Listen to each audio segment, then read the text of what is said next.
देखती रहिए अटक ब्रॉडकास्ट।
पेश करना है।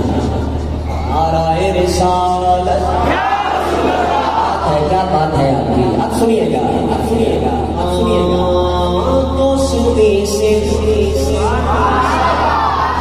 कोई मतलब न मुझे मैर से उनके सदके में किसी से ना बड़ा खैर से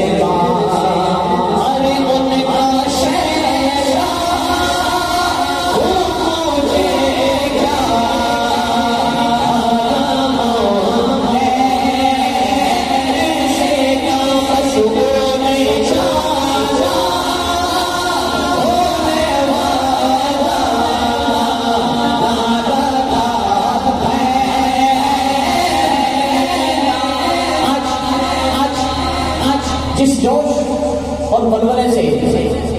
मेरे बाबा जी कहा करते थे कि बस उन्हें जाना और उन्हें माना। आज वो जोश नजर आए, वो जज्बा नजर आए। अल्लाह उस हाथ को सलामत रखे जो हाथ बुलंद हो। आज दुनिया में कह लो कि उन्हें जाना, बस उन्हें माना, क्या पता कल हश्र में ये हाथ काम आ जाए। यार उठाओ हाथ और बोलो उन्हें जाना।